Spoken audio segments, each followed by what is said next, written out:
So Terry, as the president of the apartment loan store, you have financed over 100 construction projects over the last 24 years. So why is this such a difficult process? And why does it so often end in the developer applying for a loan that they'll never even qualify for? Yeah, you're exactly a problem. There's no question about it. It's just so many developers don't realize there's so many moving parts on a construction loan that have to come together. It starts with, do you really know what the project's going to cost? Because most construction loan budgets do not match up at the beginning to what the construction contract has. So you have that, you have the market. It could be great right now. Maybe there's a need for your project, but a year from now, 18 months from now, when the project is built and full of tenants, maybe there's no longer going to be a need for it. Maybe 5 other construction projects like yours came online before or after you were building yours. So, we have that along with the quality of your team. Is it going to qualify for this loan? I mean, maybe all it takes is one architect that doesn't know what they're doing, which happened on a lot of mine in Portland, and it crashed the project. So those are a lot of the moving parts. Yeah. That is a lot. So you just named 3 moving parts. Is that are those really the top 3? Well, I think that actually the very top one is actually because the key principles have become so important on construction loans, and especially on recourse construction loans, that the strength of the borrowers, the people who are going to be responsible for the loan, is a really big one. And you also have whether your project is going to be green lighted by the city. That's a really big one too. I mean, are they going to change it? And is the project shovel ready yet, or is it going to take 7 or 8 months for you to get your entitlements? And by that time, maybe the market will have changed. So there's all these moving parts. It's a long process from when a developer finds the land, gets inspired as to what he's going to build, and then applies for financing. So some of those things that you listed, they feel like they're outside of your control, but as a developer, obviously it's getting ahead of some of those things. So what can the developer do to sort of get it right and apply for the right construction? Okay, well, it's just a moment. I'm going to go through these 7 pre-qualifications, I'm going to call them, that you really need to learn about commercial construction loans to make sure that you hit a home run on all these when you talk to whoever's going to be doing your loan, whatever loan program it is. You're going to actually be in charge of making sure you qualify on these 7 criteria at the beginning.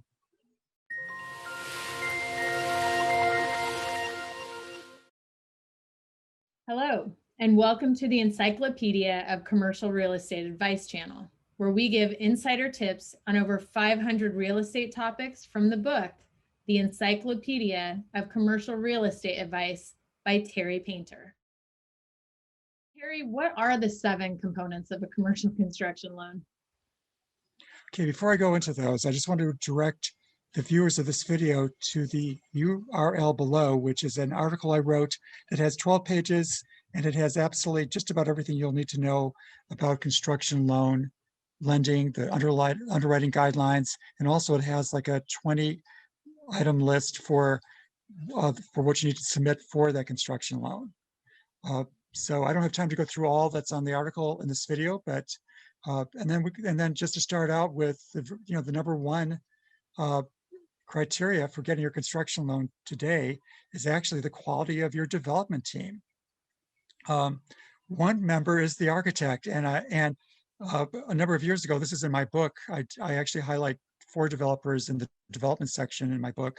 And this developer actually did a lot of things right, but he started off by choosing the wrong architect who did not show the plans to code for the city of Portland.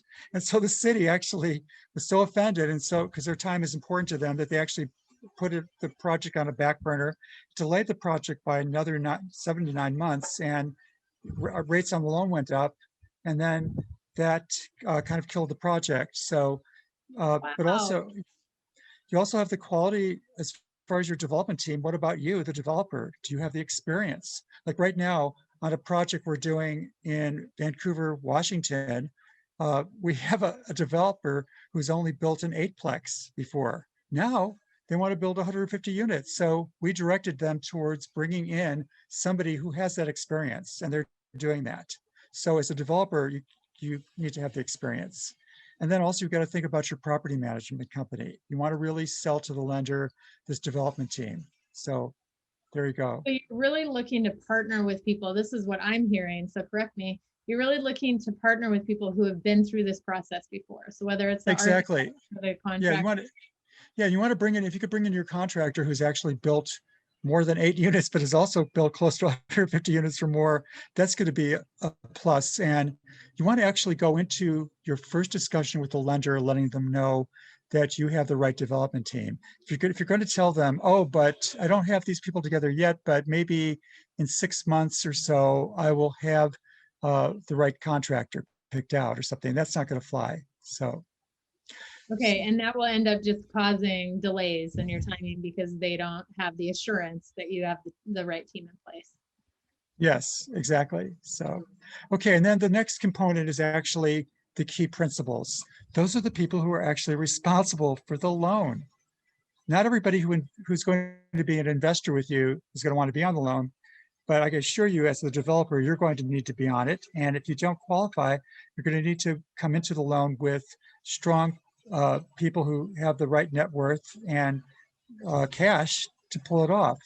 And what it really takes these days is a development, let's just call it a key principal team that has a net worth larger than the size of the loan. Let's hope they have at least double that size. And also probably about 20% of post-closing liquidity. So when you get this loan, the lender wants to know that you and your team are not going to be broke, that you have plenty of cash left over in case the project takes longer to lease up or even longer to build. So if this isn't something that, if this is your first time, or this is your first time doing a big project, how do you attract or how do you build the right group of principals? How do you invite them in? Well, first of all, you've got to recognize that you don't have what it takes to begin with. You don't want the lender to tell you that, because this might be the one construction loan that you really need.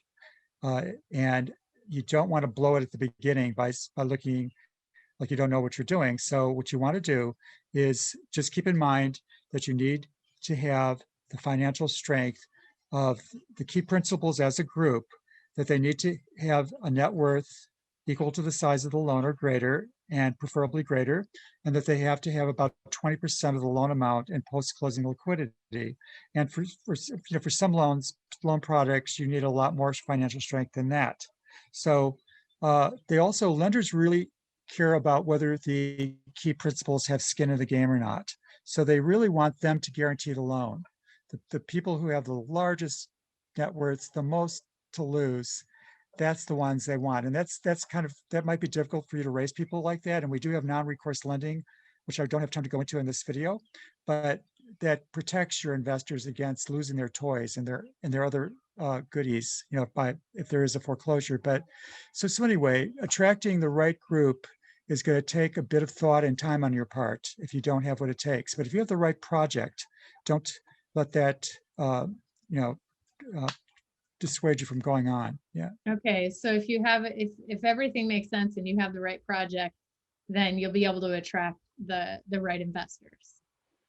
Yes, that's been my experience. Absolutely. The next component to getting your construction loan is the question, does the market support it? What is the market demand? And this is kind of a moving target, because your project could be supported by the market today. And then, by the time, if you think about when it's going to be built and completed, you get your certificate of occupancies, and then when it's going to be fully leased, at that time, will it still have the demand in the market that you need? And lenders think about this. So it's easier with some types of projects than others, like self-storage facilities fill up really slow. And so lenders are but right now, for instance, multifamily apartment complexes fill up really fast. So if that's your project, you're still going to have to think about whether the market's going to support it. And the best way to do that is to talk to a property manager who will give you an idea of like what the demand is out there, how many vacancies are in the market in your type of property right now. So I'm going to go on to the next one. And this is a really important one for commercial construction lenders. And that, like how far along in the process are you? Is the city going to green light your project? A lender is going to be putting in, I assure you, well over 100 hours with their team to approve your loan, and then do all these construction draws, and then everything that's involved in the process. So if you tell them that you're just starting out, that you're just in pre-development right now, and you don't have your entitlements yet, well, that could take anywhere from 5, 6, up to 9 months, or even longer. So the best time to apply for a construction loan is when you are getting close to being shovel ready and your entitlements have been approved. But if you're not there yet and you're getting close, and the city's giving you a lot of favorable responses, definitely start talking to lenders at that point. So, okay. All right, that's great advice. So what are we at the fourth component? Yes. No, actually, we just did the fourth one. Okay, so we're to the fifth. All right, so okay, that was great. Thank you. So on to number 5. Okay, number 5 is, do you have your construction budget yet? This is like a big time waster for lenders, and it is for you as well. Most developers, what they do is they start out by getting a cost per square foot on their project. They don't really know exactly what materials they're going to use or how much steel needs to go into the foundation and into the concrete and so on. And so by the time they get their construction budget that's in a construction contract, it's usually going to be anywhere from 10 to 15 to even 20% more costly than what the developer anticipated when they first put this project together. So of course, if you could come in with actually an itemized list that you're working this closely with a contractor, that you have an itemized list on labor, on the different components for labor and also materials, that's going to make a big difference. And so usually this subject is handled with a construction loan in 2 phases. It's initially, if you just come in with a cost per square foot, it's going to be just such a ballpark estimate of the cost that the lender's going to feel really uncomfortable. They're going to worry that it's going to be costing a lot more. And they'll probably add on another 15% on, And so, but then the second phase is going to where you actually do have an itemized line by line construction budget. And it's ideal to have that actually right before you go for loan approval. You might not get, so that could be a little bit further down the road. Okay, great. That's so helpful. So the 6th component. Okay, the 6th component is you're going to need to have a pro forma. This is an estimate, a budget, or a projection of income and expenses for this project. And what's really great about this part is you can be a little creative here. You could go ahead and show, what you're going to rent the project out based upon market rents, but then also show rents increasing over time. And this is going to be at least a 3-year, if not a 5-year pro forma. And what you want to do is make sure that it supports the size loan that you want. That's your job. And you could also, what you could do is do maybe, in my book, I recommend doing 3 or 4 of these, and lenders love to see that you've actually show the worst case scenario and the best case scenario, and they'll go with something in between as far as this pro forma goes.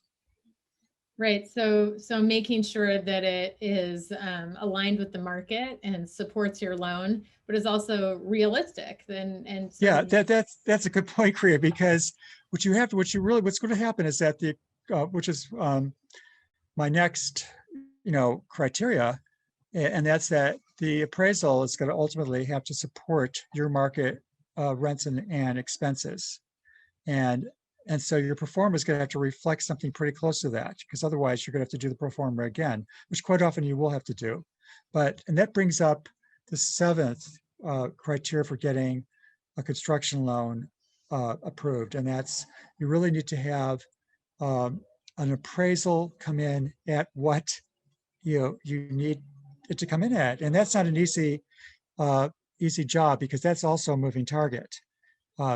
And also keep in mind that construction loan appraisals usually come in conservative. They're going to sometimes they choose the market rents that are lower than what you've projected.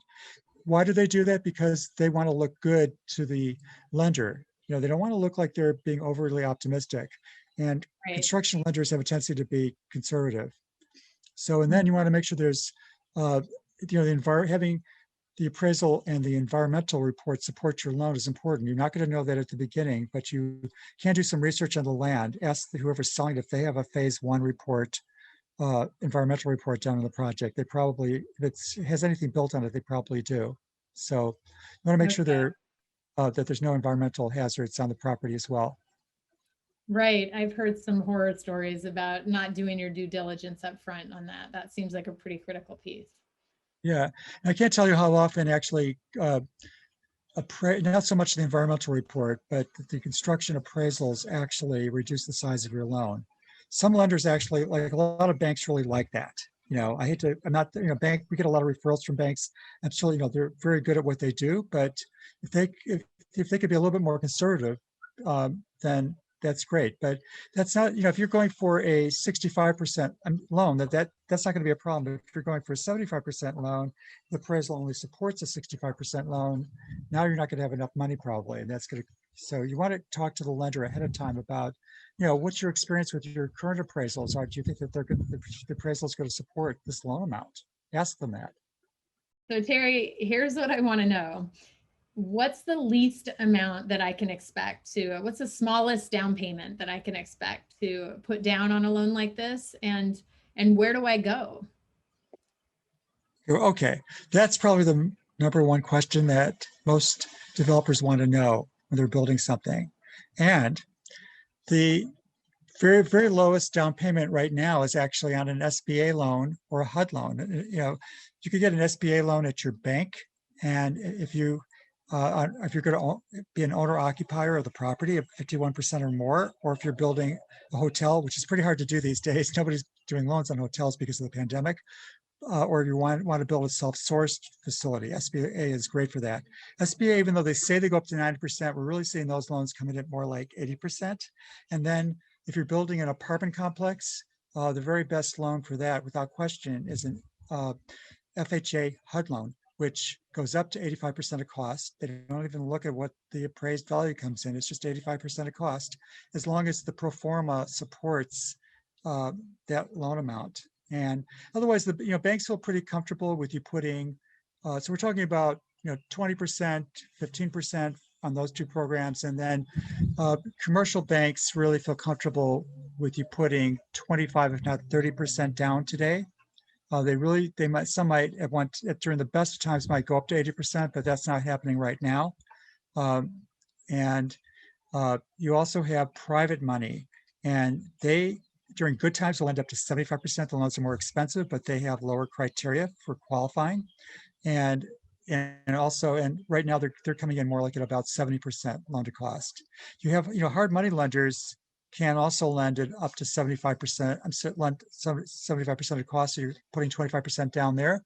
But not every pencil could afford a hard money. Not every loan can pencil for a hard money loan, is what I want to say. So there you go. Okay. All right. Thank you so much, Terry. Absolutely.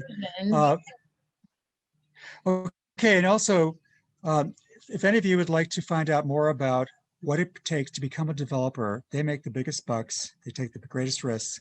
There's 2 chapters in my book, the Encyclopedia of Commercial Real Estate Advice, and it will tell you everything you need to know about the entire process. And if you like this video, please subscribe, hit the notification bell, hit a like, and leave a comment, and I'll answer it for you. Thank you. All right, cool.